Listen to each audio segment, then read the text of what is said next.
ममता मई माँ को याद करता है। बड़ा ही रमणीक स्थान है माँ तेरा, जिसके ऊपर आपकी छत्र छाया हुई माँ, उसको लोक कहीं नहीं परलोक में भी स्थान मिल गया। मुखड़े में बंधने के कहना है मास्टर। अरे हथवा में तोहरे माँ, अरे हथवा में तोहरे माँ लोक लिहाज मोरी माई हो, मोरी माई हो। साजा सरगम में साज मोरी माई हो।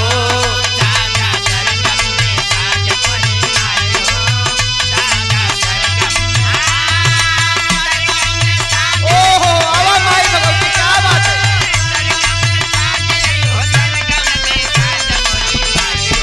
ओहो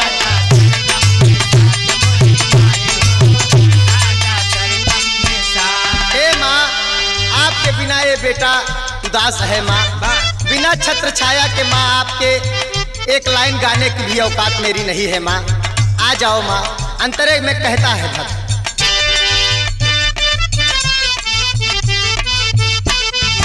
लोचन विमोचन दरस बिन पियासा,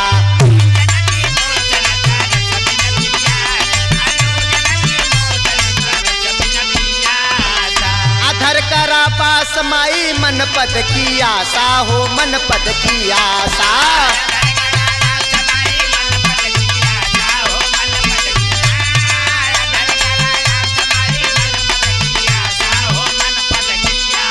अरे पुलकित विवेक रहाय, अरे पुलकित विवेक रहाय, शांति का समाज मोरी माई हो, मोरी माई हो। साजा सरगम में साज मोरी माई हो।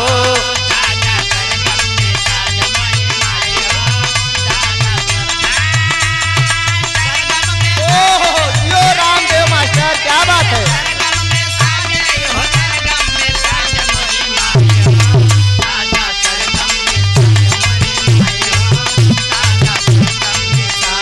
हे माँ, न जाने कहां से गीत संगीत के बीच में आके गाने का आपकी कृपा से अवसर मिला माँ। जिसको कुछ नहीं आता था माँ, मंचों पर आपने संगत करवाया माँ। आज दुनिया में कम से कम 2-4 लोग माँ मुझे भी जानते हैं। सब आपकी छत्र छाया है माँ। बाकी देने के लिए माँ आपने बहुत कुछ दिया, लेकिन गीत संगीत की दुनिया में केवल गाने बजाने में 2-4 शब्द बोलने लायक बना देना माँ, यही मांगन आपसे है माँ। कहना है, सरिता सा स्वर हो सबल महातारी,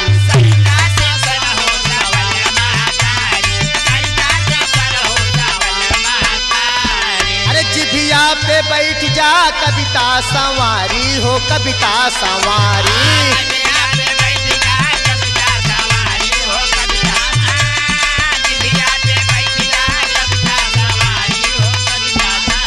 हे माँ, केवल निर्मल स्वर देना माँ, थोड़ा बहुत ज्ञान देना माँ, ताकि जो भैया बाबू लोगन के बीच में गाने का अवसर मिलता है, कहीं मेरी बात बोली हुई मुंह से वाणी गलत न हो जाए माँ।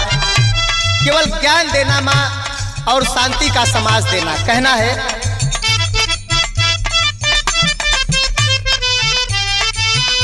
अरे सरिता ससुर हो सबल महतारी, अरे जिभिया पे बैठ जा कविता संवारी। अरे कर में कुसुम लई बिराजे गणराज मोरी माई हो, मोरी माई हो। साजा सरगम में साज मोरी माई हो।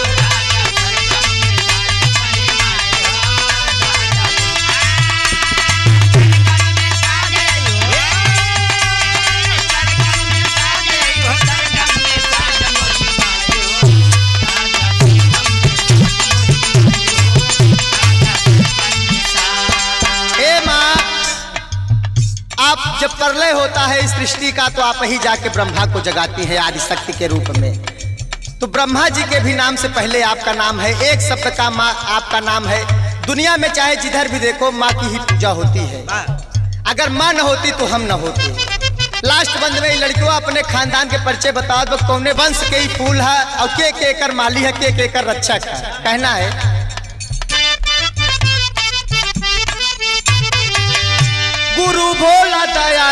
स्वर्गवा सिधारे।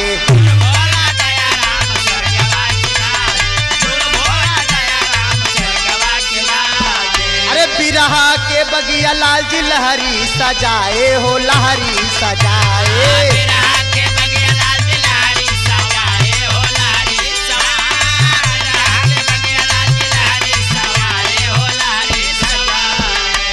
हे माँ, हमारे अखाड़े के पुरोधा आदरणीय गुरु भोलानाथ जो कि हमारे ढोलबजवा सुनौटी के निवासी थे, आपके धाम में आसन लगा लिए माँ। उनके जाने के बाद जिनकी लेख, जिनकी गायकी पूरे इलाहाबाद में अपने आप के कानन केसरी नहीं कहे गए। जहाँ तक बिरहा वहाँ तक नाम, जो लिख कर स्वर्गीय बाबू हमारे दयाराम महाराज जी आपके धाम में चले गए माँ। आत्मा पिरोती है माँ, बड़ी दुखी आत्मा है। और हम लोगों के गुरु आदर्श लाल जी लहरी महाराज जी जब तक जिंदा थे बड़ी हम लोगों के ऊपर दया दृष्टि रखते थे, लेकिन उनके जाने के बाद माँ इस बिरहा जगत से नाता तोड़ने का मन कहा कि अब बिल्कुल बिरहा यहाँ से बंद कर दिया जाए। लेकिन अगर बिरहा में किसी ने दोबारा जीवन दान दिया तो हमारे बड़े भाई कृष्ण कुमार रत्नाकर ने कहा कि मैं तुम्हारे दाहिने पे रहूंगा, जो भी मदद होगी करूंगा, लेकिन यार तुम बंद मत करो बिरहा। इन्हीं सब लालसा के साथ माँ आपके चरण में मैं यही कहने आया हूँ माँ, आपसे अर्जी कर रहा हूँ कि केवल माँ हम लोगों की ऐसे रक्षा करते रहिए, कहना है मास्टर। गुरु भोला दया राम स्वर्गवा में गईले।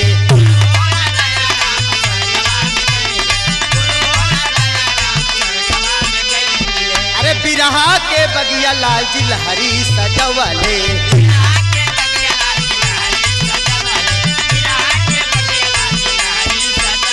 अरे तोहरी चरनिया में, अरे तोहरी चरनिया में कृष्णा राम चल की लाज मोरी माई हो, मोरी माई हो। साजा सरगम में साज मोरी माई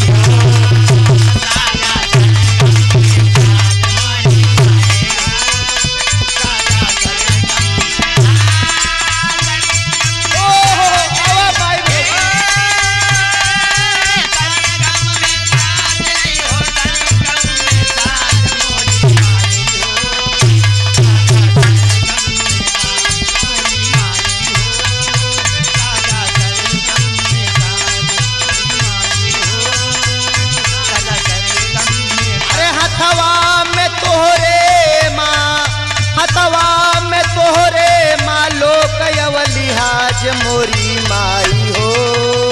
साजा सरगम में साज